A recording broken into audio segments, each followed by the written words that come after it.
G'day and welcome to Hogs, Cogs and Two Aussie... I'll do that again. G'day and welcome to Hogs, Cogs and Two Aussie Flogs, the greatest podcast this side of Paris. Paris? Not Texas, France. Paris, that's south of Dakar. Yes. Okay. Well, we'll have a little bit more to say about that a little bit later on, because that's some good news in that story, mate. Yep. But the big news lately, I suppose, I mean, on this channel, we have to discuss it. Yes.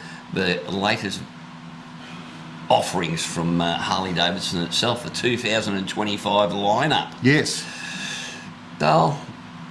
Yeah, well, look, the main things that have come up really are the paint schemes. You can get the ghost flames on a lot of them. I actually got some notes here that I went through before. Hold on, he's made notes. In trouble. Well, I actually took this all stemmed from the fact that I took the new one out of the box down at Geelong for a ride and was pretty impressed by it. So I thought, well, what have they done different? Well, definitely I know they've beefed up the suspension.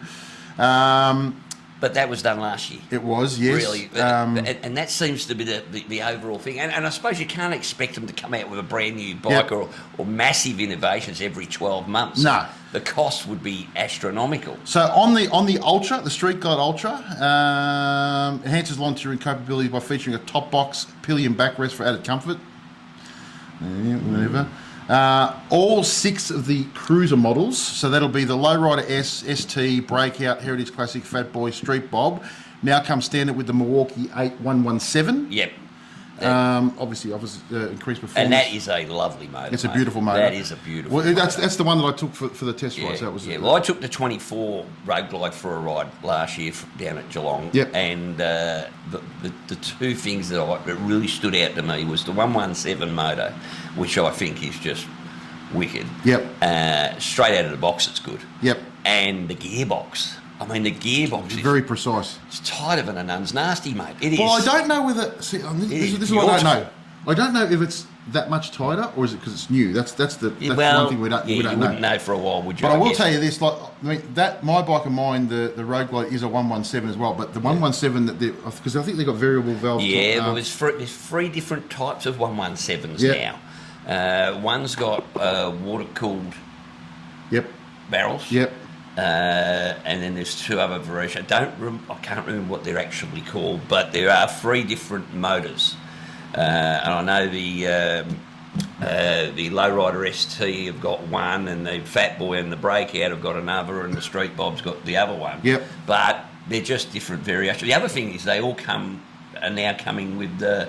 you can select sport mode or rain mode or highway mode. And I had mine when the one I rode was in sport mode. Yeah. Jesus, it'd be interesting. What I reckon it'd be interesting is to take it on a ride and use the sport mode and then drop it back down, or vice versa, start at just the road. I'd like to take it on a ride in sport mode in comparison with a 117 like mine with a stage 2. Yeah. And see the difference. Right? That would be a good comparison to do. But the other thing that I found with it was it's a lot lighter, even to get up off the stand. Now, I don't know what they've done different, but it feels different to pick it up. And it feels, at slow speed, it feels a lot different. It's very, very nimble. Yeah, it was, and the other thing, again, going back to that, was the fact that it's, for me, normally I've got to piss fart around with freaking seats and bars, and for me, straight out of the box was... The seats are a little bit further back already, pretty much spot on. Yeah. The way the brake pedal's orientated, you don't feel like you're cramped, and a lot of times I've got to, like that, I had to get the extended brake pedal on. This one I didn't feel. I'm not sure how that'd go for a person that's, normal size, as in not 6'12". Yeah. Well, it's got to be done for average, but it just feels like that the ergonomics is different, and I couldn't quite put my finger on it. Like I said, the bars were really good. I mean, I didn't like the bars, but they're set up. They still look like they belong on a wheelbarrow, mate. Yeah, I don't understand why they can't put a cool looking set of handlebars on them. I understand why they've got to do, crappy exhaust pipes because they've got to fit in with the EPA and all that crap.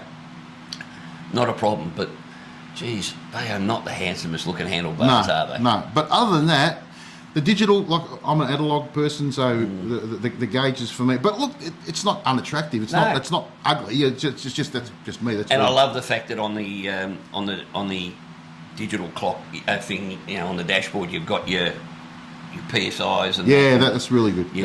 That's in front of you to start with. That's pretty cool. Yeah, the other tours I haven't been on yet, but I'd say to be a very similar setup. The Sportster S, the suspension's been revised to provide 60% increase in wheel travel without affecting seat height.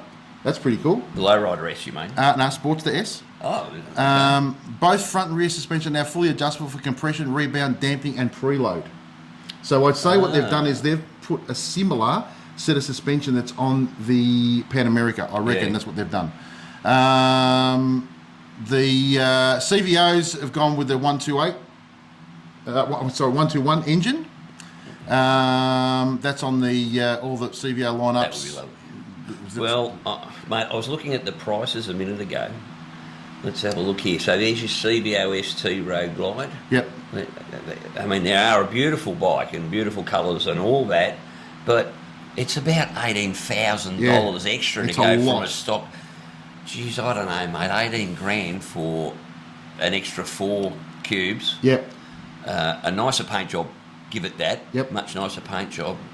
I suppose you get the Brembo brakes and the updated shockers. But geez, I tell you what, I could put a lovely set of bloody Legends on it for that. And I don't know. It's an expensive upgrade. I've just never been able to justify. I don't think the extra that they ask for for an ST. But that's me.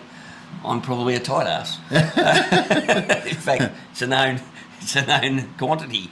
Now, the other thing that they've done now is they've introduced a program where you can pick premium paint graphics on selected models. So I don't know whether that's going to be the CVOs or the stock colour now is simply the grey. The grey, yeah. Which is really weird because it was always the black. Now you've got to pay an extra. I don't know, $800 or something for grey, for black. Yep. So that's the main things with those. Now on the other one, the Pan America, that's come out with a sports touring ST, I think it is. Yeah, but that's not coming to Australia. No. The CVO ST isn't coming to Australia. No, the CVO ST is not coming to Australia, and the reason it did not come into Australia was that there's lights on the crash bars. And that's the reason that's not coming. I don't understand why the ST isn't coming because it's so the seats been on the ST. These are the different things on the. This is on the Pansexual America. This is the Pan America. Yep. The suspension system has been adjusted to lower the ride height, providing more planted feel on the road. Standard on this model, the quick shifter. So it's got a quick shift. It allows for seamless upshifts and downshifts, yada yada yada. A lighter exhaust without the mid-chamber found in previous models, which reduces weight. Lower seat height, lower by 25 millimetres compared to the Pan America 1250 Special, making it more accessible and comfortable for riders. So basically, it's a road version of the Pan America. What's the point? I don't get the point. It's obviously people are and I know I watched the thing. People that live in Toorak can buy a Range Rover if you ask me. I watched a thing the other day with for Harley that they put a whole bunch of the new videos us type of riders on the Pan Americas, and I was expecting people to go, but everybody come back and said, Jesus, this thing performs. And look, to be honest, we saw definitely performs. It goes like the clappers. Right. We saw, we followed Aquaman around on the weekend, and he was absolutely hammering the thing. It really goes. He's got no idea of where the bitumen is. What's the point? Every time we pulled up at a set of lights, he'd go and do a few laps in the grass. It was like, oh my God. So that's the main things on the new models for this year. Are they that different? No, but I do like the paint schemes. I reckon that Ghost Flame is pretty the Ghost Flame sweet. is very cool looking bike. Yep. Very cool. But again, to get that one, you've got to go and get the CVO, don't you? No. That's no, you can get that on the standard bunch. Oh, okay. So you've got all the the whole bunch of colours on the standard lineup, and the CVO paint though. There's a couple on the CVO paint. There's a red, black, and grey one which looks mint. Yeah. The red is very pretty. So look, the paint's always going to be good on the CVOs, but is it $18,000? I tell you what I had a look at the other day when I was down at Geelong, mate, was at the new Fat Boy. Yep, that's nice. That is a pretty looking unit. Yep. It's, once again, they've changed the design of the wheels. Yes. I think it's got different handlebars on it this time by the looks of it, slightly different. Yep. I might have to take that one for a little bit of a run, mate, because I'd love to see how it performs compared to mine. Well, one of the flogs, Alex took. Well, he had it for a week and he said it was ripper. Yeah, he said it was fantastic. He said it was really good. So I might just have to sneak up there and have a look at that one. Yeah. Not that I'm looking for another bike. No. Warren can tire yourself, mate. He tried to sign me up the other day, and so did Curtis, who's trying to get me on a pansexual American. I keep saying to him, that's never going to happen, my friend. But look, you know, for basically just a filling year. Look, it's just incremental. Yeah, incremental little things to make it better. Yep. All of them really. I think the biggest is in the cruiser range, the update to the 117. Yep. I think that'll make a massive difference. Yep. And again, I've got to say that look, if you're looking for a tourer, you can get any one of those tours straight out of the box now, and happy as big as shit, you mate. You shouldn't need to do anything to it. No. It's pretty much straight out of the box, go. Look, maybe I'd chuck on a set of friggin' pipes, only because it would sound better, and the one I took, Cole had put his pipes on it. Yeah. And it sounded good straight away. That'd be the only thing you really... But you don't even have to do that. If you're not interested in sound and all sort of stuff, and you just want to ride it, you could get in that and ride to Darwin, no problem. Yeah. Get on that. Oh, wouldn't be an issue, would it? No. That's the other thing. That seat's actually quite comfortable. It's very... I've not done a lot of Ks on it, but when I had it, I thought, you know what, that's a lot more comfortable than, say, my original off my bloody Road Glide, which was... That was shock. Yeah. Jesus. And that's only, 5 years ago? Yeah. Mine's 2020. Yeah. So... The other thing, too, is the screen... is pretty good. I didn't get any buffeting. No buffing? No. Look, I was in clean air, but not buffeting. There was no, none of that sort of stuff. If you wanted to, if you go into a lot of miles, I'd probably change to a higher screen, only because like right on the weekend with that 40-degree heat. How pleasant was that? We'll get into that later. Oh, so much fun. But all in all, guys, I reckon it's a good range. I definitely would recommend you get out there and test if you're in the market, test ride a couple. Without doubt. You know, get on down to your local dealer. And, what are we going for a tour? What's the What are we looking for? For a stock standard, we'll go and we'll look at the Street Glide and the Road Glide. Come on, we've got to go right over here. Street Glide starts at 46,499. Yep. And the Road Glide, being a superior bike, starts at 46,995. Right. Yep. And the Ultra? And the Ultra, 48,750. Okay. Which is it's less than $2,000 more, and you're getting the tour pack. You're getting the tour pack. The tour pack alone's $4,000. $5,000. You're getting the lowers. Yep. Yeah. Unfortunately, it comes with a Street Glide fairing, but that's all right. And the Road King's 42. Okay. So, but again, once you start jumping up, like if we go to the Road King, but Street Glide Ultra's 40. Ultra's 40. CVO Street Glide 65.7, and the CVO Road Glide 65.750. They're the same price for the CVOs. Okay. There you go. Yeah. There you go. But all in all, not bad. Oh, mate.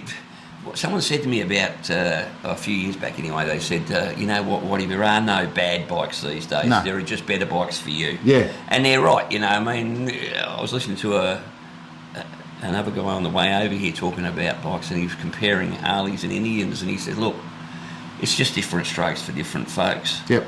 Yeah, it is. So, it's what we should do, because Indians brought out their range as well.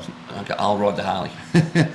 And they got some really good reviews as well. Oh, yeah, they do. And you know what? We've got to have both. Yep. Because without Indian, Harley will go to sleep. Yep. All right? And they've got to do the research and the development to keep at the top. And so does Indian. Yep. And that's what I love about King of the Baggers, mate. Yes. I mean, that competition there alone, the amount of stuff that's flowing from that competition. And I'll tell you what I might do. I might just move forward in our little running sheet here, our agenda here, to my little surprise announcement that I had here. Yes. I think you're going to like this, mate. Yes. King of the Baggers. Yes. Looks like it's going to be incorporated in 2026 into the Moto GP calendar. Now you're going to have Moto GP, Moto GP2, Moto GP3, and King of the Baggers. They're going after the American market. Holy shit. Yeah. Well, how good is that? Oh, I reckon it's grouse. Hey, imagine the big beast going around Phillip Island. Ooh. Oh, I'll be at that one, mate. I might have missed a couple in the last couple of years, but I tell you what, if they're sticking King of the Baggers in there too, I'm 100%. there. I wish they would do a King of the Baggers at Bathurst. Oh, how good would that be? Oh my God. Oh, you'd have to have King Kong's balls to go and do that, mate. Oh man, but what a race. Have you ever ridden Bathurst? Oh my God. It's terrifying at 60 k's an hour. Can you imagine? Yeah. So yeah, I got this. Let me just show you. No, I clearly haven't. Don't know what happened to that, but anyway, yes. So they're looking at. This year they're gonna have a couple of, tests, during practice and all that. They're gonna throw them around the track to show them off. But next year it looks like King of the Baggers is going to be added to the Moto GP calendar right around the world. Holy shit! Isn't that huge? That'll be huge. Yeah, that would be huge. So for us Harley nuts and for the Indian tribe, I reckon. Well, I wonder if other brands will get involved. I mean, you might end up with BMW in there. So the whole thing's going to be very interesting. BMW, Honda might. Imagine a big fat ass Goldwing rod. Well, it's got to be a V-twin. Yeah, yes, it's got to be a V-twin. So the Gold Stingers won't be able to make that. But yeah. So overall, your findings in relation to the 2025 Harley lineup, you're happy? Yeah, no, I'm happy. I'm happy. I mean, it's not overwhelming, but it's not underwhelming. It's just, it is what it is, right? I think no one expected leaps and bounds this year after last year, because last year was pretty much and we did a whole show on the down at Geelong last year, and the inclusion of better suspension, better brakes, all that sort of thing made a massive difference to the bike and obviously the engine. Yep. So this year, I've heard people say they're overpriced and underwhelming. I don't think they're underwhelming. I think maybe the changes are a little underwhelming because, well, they're aimed a lot. Yeah. They're aimed a lot. But what they have done is quality. Well, they did a lot last year, so yes. there's not that much different. I was talking to a dealer, not a usual one. Yeah.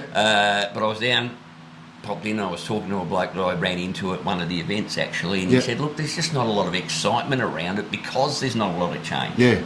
And of course he was talking about the Super Tourers. Yep. So they had their big change last year. Now all these things that have come in for the cruiser lineup, that'll be very exciting to those that are buying cruisers, I guess, because that is for them quite an upgrade. Yeah. Do you think? I'll tell you what.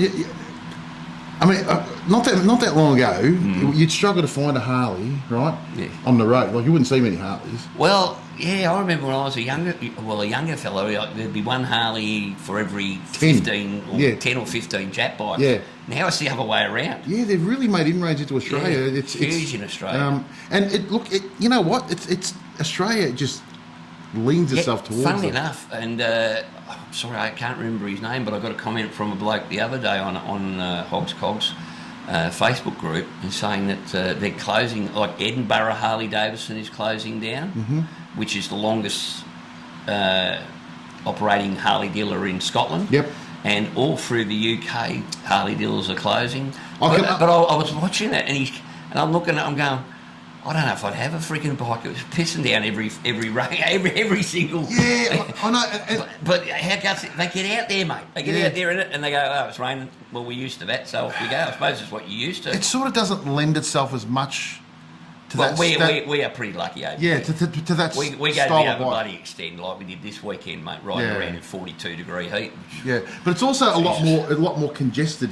Yeah. Like buildings are very close and the roads are smaller, and so that it would it would be a tougher market, I dare say. Where here, I mean, all the roads are big and long and open, and you know, that's just I'd still like to go over and ride through Scotland, mate. I reckon. There's some beautiful, cool. There's some beautiful, very nice rides. An island, and even the what do they call it? The Rangers area of the UK in the northern part of the UK is supposed to be absolutely sensational. Up through the Lake District. Yes, Lake District. That's what I was thinking of. There's a. Is it called Thunder in the Valley or Thunder in the Glen? There's Thunder in the Glen. Yes, that's their big. Their big rally. Yeah, have you seen where that is? That is. It looks pretty good, doesn't it? Oh yeah. I saw that. Yeah, we must have watched the same video, mate. But Thunder in the Glen. That might one have to go on the old bucket list, mate.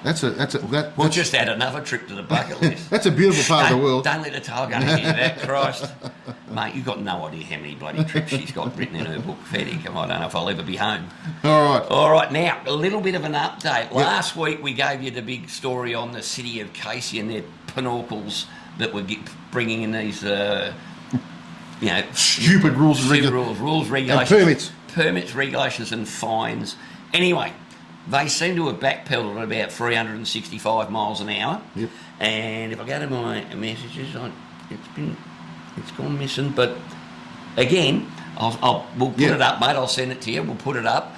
And basically, they're backpedaling. They said, look, you can do whatever you like to your registered bike in your garage. Yep. You can do little things to unregister. But they're saying, look, this whole thing was to stop people having a junkyard in their backyard. Yep. Now, I don't know any motorcyclists that are actually like that. To me, they're saying, they don't want you having a commercial thing and it's bad for the area, it looks bad, it's bad for the neighbours. Reality is they've already got laws and then bylaws for this is a residential area, this is a commercial area. Yeah. You're just looking for another bite of the cherry. But they have definitely backed off and they've said, look, if you want to do a full engine rebuild, go right ahead and do it. Well, it's simple. So, like anything, I don't know why we have to keep going down this track of mass banning things, mass fining things. Go to whoever the peanut is that's doing the wrong thing. Slap him up there, right? The rest of us, leave us alone. Yeah. It's like at school, mate. They always used to punish the whole class just for what the wrong person had done. It just wasn't fair. Anyway, now we've got good news, mate. Yes. And I'd have to say, in this sport that we're about to look at, Harley Davidson don't even run an mention. No. Sorry, guys. We are going to go fully Dutch on you. Yes. So we have had an Aussie win the Paris-Dakar 12-day race. Yep. Have you watched any of it? I have watched. Now, the thing with this is where it's the first time. He led from start to finish. Yeah. Right? And I think he's done it 5 or 6 times. He's had a 7th, a 3rd, a friggin'... A broken femur. Yeah. Yeah, that's just a large bone in your leg snapped in about 3 places. Now, funnily enough, it's not in Paris or Dakar. It's not from Paris to Dakar. Yeah, but it's supposed to be. But it's nowhere there. They're because they don't ride through the Sahara anymore. Because it's through Saudi Arabia. Yes, right. Because of terrorism. 12 stages through Saudi Arabia. So the young fella, I'm not sure how old he is, but he looks like he's about 25, 28, something like that. Daniel, I think he's 30. I was actually terrified when I read his name, mate. Yeah. Daniel Sanders. I was going to say, for Christ's sake, don't call him Saunders. No, Daniel Sanders, or Saunders, Chucky as they call him. Yep. So he's the second Australian to ever win it. Yep. I mean, it is brutal. I mean, it's cars, it's trucks. Well, they're not normal cars. They're not normal trucks. And the bikes, the KTM 450s. Yep. Sensational. Yep. They were just saying that he bought KTM their 20th victory ever. Yes, yep. Actually, if you add the gas, that would make it 21 because the gas was basically made by KTM anyway. So 21 victories or 20 victories just for KTM. I mean, that adds up to more than Honda, Yamaha and Kajiva combined. So no one's even close, mate. No. But and that's been the thing. KTM have dominated it for so long. In fact, so much so in 2010, I think it was, they said, we're going to limit your bikes to 450 cc's. Yeah. Because they had a 570 or something, So and they it brought just it to destroyed them, right? So KTM said, stick it up your ass, we're going, and then came back with a 450, because they said, you know, the rally's in 6 months, and they expected KTM to design a bike in 6 months, which you're not going to... No, not going to do. Or, funnily enough, all the Japanese makes already had a 450, which all they had to do. Yeah. So that was a bit unfair, but it was interesting. So they came back, and they still have dominated. Yeah. They just... Well, mate, they put the money in. They put the research and development in. You know, the other thing is that's all they do. Yeah, you know what I mean. That's what they just specialise in that, really. So that other brands have to worry about Moto GP, Superbikes, they motocross. just concentrate on that. It's working for them, mate. Because and the blokes from Victoria. He's from Victoria. Yeah, he was born in Three Bridges or something out in the Yarra Valley. There's plenty of places to play on a dirt bike out in the Yarra Valley, mate. Yep. But I liked the interview where he sort of said, I sort of did everything in Australia, which is code for I kicked everybody's ass and won everything. Yeah. I think he did the Fink as well. He's done the Fink Desert Race. Yeah, he's done all of them. But so, if you haven't done it, and I know, you know, we talk about a lot of Harley sort of stuff here, but if you haven't watched the Paris-Dakar, even if you do... And their YouTube channel, the Paris-Dakar 2025 YouTube, I mean, the production of it is... Yeah, it's mint. It is mint. You can just watch it just to see them going over the sand dunes. It's madness. Like, it's... you know, I'll tell you, if you go back... It started in 1979, so if you go back to then and have a look how it's progressed, there's a lot of docos on it. But yeah, jump on YouTube and just see how mad these guys are. Injuries. It's just flat knacker through a desert, and if you hit something, you just got to hang on. Well, it's not only that, mate. And they're in 200 miles from the nearest thing, and they've got to hit their little repurb. Hopefully, they're conscious. Yeah. Hit their repurb and wait for the helicopter to come in. But there's a real camaraderie with the riders and everything. So if one bloke's down, the other bloke come out, he'll jump up and help him. He's losing time, but he'll stop anyway and help. Yeah, it's a real. You've got to do that, don't you? It's a real good thing to watch. If you want to watch something that's really interesting on YouTube, watch the history of the Paris-Dakar. There's tons on it. Yeah, there's absolutely tons on it. And they've got helicopters flying, following them along. It's the footage is extraordinary. The Aussie guys go along, he's going, and he sees the helicopter, he goes, "G'day." There's no way I'm letting go of the handlebars at about 160 in the middle of the desert. Crazy. And when they come off, they come off? When they come off, mate, they bounce and roll. Jesus. And then they just brush themselves off, mate, and off they go again. Run across. Pick it up and off they go. I mean, there's various stories of blokes riding with broken bones and shattered shoulders and broken legs and just keep going. It's incredible. So if you get a chance, have a look at it. It's really good, really impressive. Look, if you're into bikes, obviously if you're into cars or trucks too, I mean, you see the bloody monster trucks they drive in that thing. Jeez, the thing would be going. It's funny because you see the truck going, and then the cars go past the trucks, and the bikes go past the cars. They are flying. Well, the bikes are always trying to get in front of the trucks and the cars because they get caught in all the crap and the shit. And you know what? The other thing is too, which is crazy. There's no actual track that you really have to follow. As long as you hit the checkpoint. Imagine if you're first. If you're first off the line, because it's a time trial. There's no tracks to follow. So they don't all shoot off at the exact same time. It's not like a time trial. Yeah. If you're first, mate, there ain't no tracks to follow. You might see a camel in the distance. A lot of them get lost. I can't understand why. Yeah. I suppose with GPSs these days it make it a bit easier, but in the old days they used to have a little bit of roll that shit on and all that. Some of the rallies still have that. You know? I know. Itchy Boots, the one we watched. She did one in South Africa, I think it was. And that was all the That was it. We all the old freaking paper thing. Unbelievable, mate. All right. Bit of bad news from New South Wales this week. Tell us all about it. Yeah, well, I was watching a motorcyclist, seemed like a fantastic guy. The family's been ripped apart. Again, kid out on bail, was in a police chase and basically mowed this bloke over, just killed him, right? The family devastated, the community devastated, but again, you know, we actually have one of our own Pete. Yep. From Peace Life. Same thing. Same thing. Bloke was out on bail, stole a car. Pete's going along and going home. Bloke on the wrong side of the road cleaned him up. You know, the simple thing. Am I an idiot? Is it this simple? Don't you just say, mate, you're out on bail, but you're not driving a car because you're obviously a car's your problem. If you get in another car, if we catch you in another car, mandatory 15 years jail. Done. End of story. Yep. I don't care if you kill someone or you don't kill someone. You get that 15 years anyway because you're a prick. Yep. But we've got some of these kids are out on 4, 5, 6. It's silly Jacinta Ellen saying, I think we've got a problem with the bail system. Fair dinkum, mate. Fair dinkum. She thinks we've got a problem with it. You mean the one that she watered down? Yes, that's the one. Jesus, mate.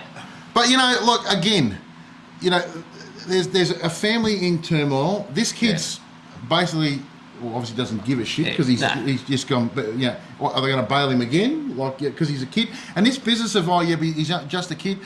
I don't give a shit, mate. He's a criminal. At 13, 14, 15, what's right and what's wrong. My bloody 9 and 10-year-old grandkids know the difference between right and wrong, mate. Yeah, because, they've been taught. Yeah. But to me, how many... And of course, there'll be the ones that say, the police shouldn't have been chasing them. Well, what do you want? Know what? You can't have strong law enforcement, and it's whenever they chase someone, I'm sure they're that's foremost in their mind. But the problem is that they back off. They go, we won't do it. But the crook keeps going for the next 5Ks because he thinks, I've outrun them now. No, they've actually pulled off because they've. So I'm not sticking up for the wallopers here, but I really think the blame lies solely with the person driving the car. 100%. And that is the problem. Until we crucify a few of them, mate. I mean, you've only got to crucify, 3. Yep. And then the rest will go, that's a dumb idea. Exactly. We won't do that anymore. But they don't. All they do is they see that the other kids do it and they get away with it, so they go, well, screw it, I'll do it. Yep. And it's not only that, mate. He's now ruined that... Countless lives. Countless lives. Little prick. It's just a shocking thing, and it's happened in Victoria over and over and over again. Like, how many more people? It's not just motorcycles, mate. There's people getting mowed down on the street. There's bloody all sorts of things. Kids, people getting hit with machetes and trying to get their car and motorbike off, all that sort of shit. It's got to stop. The only way it will stop is if the country grows a set, mate. Yep, and that's the key issue. That's the key problem. We have become so soft and apologetic for every person's problems. You need to stand on your own 2 feet sooner or later, surely. 100%, mate. Yep. This Saturday night, mate. Yes. Geelong Bike Night's back on. Yes. And so if you're in Victoria or anywhere down in the Melbourne, Geelong, sort of that area, jump on down to Geelong. You're going to be there, I know. I will be there, yes, I will be there. I'll explain why later. Yep. But, mate, absolutely, it's a bloody ripper night down there, isn't it? Absolutely. And, if you go and have a look at Paul's video from... the night before Danny's ride. Night before Danny's ride. Yeah. You put out a video with Geelong Bike Night on it. That was huge, mate. Go and have a look at it. See how big it was. Yep. And you know what? Everybody's there having a good time. Yep. Absolute ripper. Speaking of Geelong, mate, I was down there for... The Australia Day? On the Sunday of Australia Day weekend, we went down and... Sunday or Saturday? Saturday. I went down with the tail gunner, mate. We went on Geelong's first ride for the year, Geelong Harley Davidson's first ride for the year. Yep. Went along with Cole on his 1956 Panhead. And, mate, how good was that? That was a fun night. It really was. It was very laid back. Yep. Absolutely, really enjoyed it. Now there's video out on that too. You can check that out. I'll put a link in the show notes to that. That's and I tell you what, if you want to see Cole at his best, mate, I'm still trying to work out that jacket, 30. What is he thinking? Exactly. Shout out to Pocahontas. All right. So what else have we got to happen, mate? While I was there. Yes. While I was there, I caught up with the winner of our Aussie Bikers for Aussie Kids Raffle. Yep. So let's have a look at that. All right, so I'm here with Les Brennan. We're on the Geelong Harley shop ride. And Les was the winner of our Aussie Bikers for Aussie Kids Raffle. Certainly Congratulations, Thank you mate. very much, mate. Thank you. So, are you inked up already? No, only on my back. You've got so you've got a little bit of ink. Yeah. Well, you're going to have a whole lot of fucking ink now. I hope so. I can't wait. Yeah. Trust me. Chris does a good job, mate, but it still hurts. Yeah. But I'll put you in contact with Chris, mate, and we'll get over this video when you get yourself putting yourself through it all, mate. All right, fantastic to catch up, mate. Thank you very much. Cheers. Well, he seems pretty happy, mate. He was pretty pleased, mate. Yep. He kept saying to me, he said, "Oh, I don't believe it, Whitey. I'm wrapped." He says it's fantastic. So that was ripping, mate. Really enjoyed that. Now, yesterday, we got back from one of our biggest weekends of the year. Yep. The Riverina Outback Rally. Yes. Well, it's the poker run. Well, for that, the Outback Rally, but the Team Laidback 6th annual poker run in support of the Riverina Outback Rally, run by Drac and Paul. Yep. And what a weekend, mate. Yes. To say that I had sweaty jocks, it was freaking would hot. be a hell of an understatement. It was about 40 odd degrees. Yes, on Saturday when we went on the ride. Hot. Jeez, it was about 220k ride. Yep. And I felt every kilometre of it, mate. It was so hot. But you know what? Very few pulled out. They kept going. Yep. And I remember sitting at the last pub going, I can't believe we made it go. And then after the last pub, we went back, had a swim, and went out to Drac's property where they auctioned off. And I tell you, country folk, mate, they auctioned off about, I don't know, there was a ridiculous amount of stuff that had been donated. And some of that stuff, there was a kayak there, I believe, got auctioned 6 times. They just kept redonating it back. So they'd buy it for $500 and then hand it back and say auction it off again. Yeah. And I think it went through 5 times or something ridiculous. So they raised about 27 grand. About 27 grand for the weekend, including. Yep. Take a look at this video of 2 Flogs handing over a bit of a cheque. So basically, through our podcast, which you'll see some flyers around the place for, we had this big raffle and we made close to 8 grand. So on behalf of the team from Hogs, Cogs and 2 Aussie Flogs and all our supporters, I'd like to give you a cheque for $3,905.25.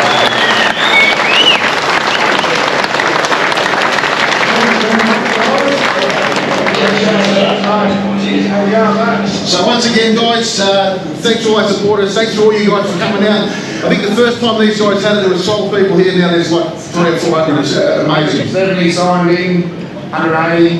Amazing. Perfect. Thanks everybody. Thank you. Done. Mate, one of the proudest moments Yep. of this channel, I think. Yep, was very, the very fact good. that everybody supported it, everybody, we sold all 400 tickets. Yep. And we get to do it all again in a couple of weeks, Yep. mate, because we're going to hand over another cheque for the same amount to Bikers Against Child Abuse. Yep. Fantastic. And just waiting on getting back to me with when they're going to have a meeting that will be appropriate for us to get along to. Yep. And we'll put together another big cheque. Yep, and we'll give it to them. And well, how good will that be, mate? Yep, very and good. Look, again, thanks to everybody that supported the Aussie Bikers for Aussie Kids Raffle. It was good. It was very really good. good. Yeah, very happy good. with that, mate. It's funny because like I said to you on the day, like I think the first time they had it, we didn't go the first one. I think there was 12 people turned up for the first one. Yeah. I think the first one we went to was about 25, 30 bikes, maybe something like that. But to see it now, there would have been. I think he said he registered 170 bikes and however many cars. I mean, there's more cars than I've ever seen before.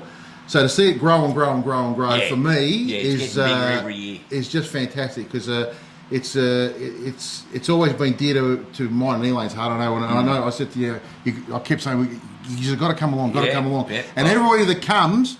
Always comes back. Well, we'll be back next year for sure. It's 100%. It's a ripple. It weekend.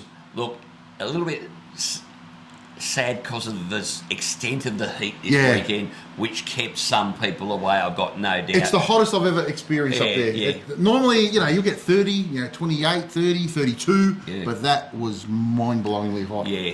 But while we're at it, we'll have to say, mate, we have to thank a couple of people for that too, like Philby and Kylie. Yep.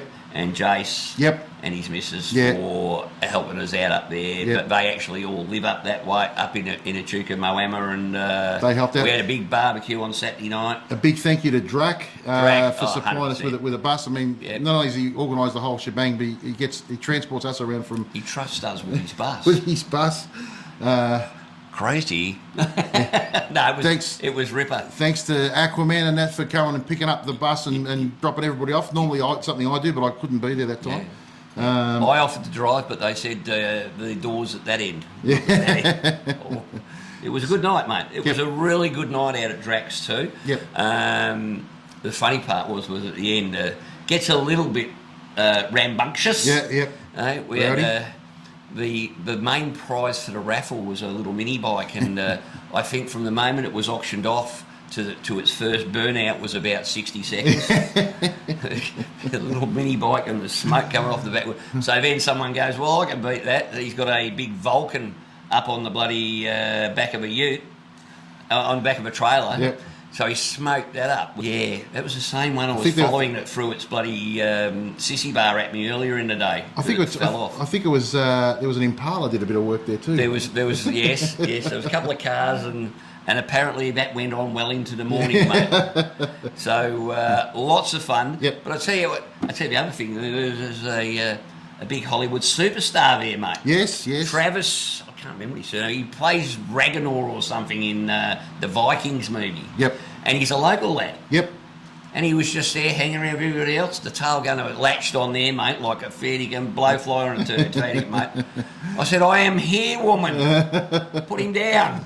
Yeah, no, you don't know who's going to come on with those things. No, and I tell you what, he was a really nice bloke, actually. Yep. We had a little bit of a chat, and I didn't want to bother him too much, but mostly because his eyes looked like piss holes in the snow, mate. He was well and truly... Poleaxed. Well, I was just going to say hydrated. Marinated. No, but he was having a good time, and he donated. I believe he donated something with an autograph on it, which they auctioned off. So the prices they were getting for things for the auction were fantastic. Like people were just going, we know how important this cause is. So this is for Country Hope, which looks after kids with cancer in the bush and their families. And there ain't no better cause than that, mate. Ain't no better cause. And the bikers, they stood up and did it again. Yep. The funniest part though was watching these two little kids on the night of the party. There's these two little kids. I reckon they must have been probably 8 and 9. Yep. Maybe 7 and 8. And they're just in a pair of shorts. That's all they had on, bare feet. And mate, I've just watched them all night. And they're just these two kids. They just left their own. Occasionally they'd go over near the dam, and mum would go, give it a bit of a whistle. And back they'd come, and they'd find some rocks or something. and they had one of those gazebos with water in it. Yeah. Well, they worked out real quick that they could use it as a slip and slide. Well, it was bloody hilarious to watch, mate. And it was just cool to see kids having a good time the old-fashioned way, mate. Yep. So really good. Yep. Speaking of charity rides, yes, our mate Chop ran a bloody ripper on Saturday. Now we're going to get a big update on that next week. Yep. So the reason for that will come to light shortly. Yep. But a massive out. I think he had nearly 200 bikes show up. Fantastic. So for our New South Wales brothers and sisters well up done. there, well done for supporting Chop, because there's a bloke that goes well out of his way, and you know what, it would have been easy to pull the pin on it this week for him. Yep. What else we got happening here, mate? We're getting close. We are. Isn't one of our flogs over in... that she is too. Over in the land of the long white cloud? The land of the long white cloud. Yep. So the wonderful Miss Annie from our Tasmanian correspondent. Yes. She's currently over. She's gone further south. She's gone further. She's in the South Island of New Zealand. At the bottom, southernmost point, basically. Burt Munro Rally, mate. And she sent us her first instalment. I think she's having a good time, mate. Check out Annie. Hello, flogs and flogettes. This is Annie from Tassie, currently in, guess where? Invercargill. Alright, I'm here at the Burt Munro Festival. Got my t-shirt already. And just having a look at some pretty incredible motorcycles. anything to do with Burt Munro, it's all here, including his old helmet, the one that he wore in Bonneville for the salt flats, and his helmet bag, and there he is. Okay, so more news from me in a couple of days once the rally starts. Well, mate, we were in that hardware store. Yep. Where all that Burt Munro memorabilia is. I can't remember what the name of the store is myself, but anyway, it's got all the Burt Munro memorabilia, copy of his bike, all sorts of things, mate. Everything. And that's a ripper place. It is. I mean, Invercargill is worth visiting for 3 places. There's that hardware store. There's obviously Motorcycle Mecca, which is just incredible. Yep. And the Transport Museum. Yep. If you only went there to see those 3 things, it'd be worth the journey. Yeah, 100%. So, to our New Zealand viewers, we'll get back over here as soon as we can because it is absolutely sensational. Yep. And now, as I said last episode, we're not doing Victorian rallies, runs, and events anymore. Simply because this is an Australian show, and you know what? We just want to be fair to everybody. Yep. But there's, as we said earlier, though, there's two things of note this week. Paul and Elaine will be at The Geelong Bike Night. Yep. and me and the tail gunner are hopefully going to be at the the Redback Rally. Yep. Up in Charlton. Yep. So which is back up there, but it's only an hour and a half from Machuca again. Christ, I should have stayed up there, mate. Be freaking hot up there again on the weekend too. Well, it might. I'm keeping an eye on that temperature, mate. I'm not sure what's happening. If it's going to be I'm not sure camping in a 4-man tent in 40 degrees would be too comfortable. But No. I'll be looking I for don't it want myself. to sook. She keeps telling me I'm a sook. Possibly. And, mate, I think that's about it for this week. Let me have a look. No, and the only other thing, Yes. I'll leave it to you. Unfortunately, as we all know, Chop, one of the great contributors to this show and just an absolute ripper bloke, unfortunately lost his dad last week, fairly suddenly. Yep. And we'd just like to pass on all our deepest and sincerest condolences to Chop and the family, everybody. It's just it's a very sad time. It's a time to get around him, and you know, even with all that, he's still was thinking about everybody else, mate. Yes, still. You know, I've spoken to him a couple of times since he lost his dad. He rang me the next morning and told me, and then I've spoken to him a couple of times since. And he's obviously hurting, mate. But he says, no, mate, we've got to get this thing done. We've got to get this thing done. Yeah. So next fortnight, you know, because we're big-hearted, we'll give him 2 weeks to recover. I'm sure we'll get an update from Chop himself on all about the cause and all about the what he was, you know, what went on the day, because I rang him yesterday morning and he just said, Whitey, he says the turnout was just incredible. It was more than they ever expected. So Isn't that bloody awesome? Bloody brilliant, but mate, what a gutsy bloke. Yep, 100%. All right, so there we go, mate. Well, that's it. We come to the end of the show, I think. I believe so. That was episode 49. Right. So the big 5-0 next. Yes. Well, that's it from me. That's it from me. That's it from Hogs. Cogs. And 2 Aussie Flogs. Ciao. See you guys.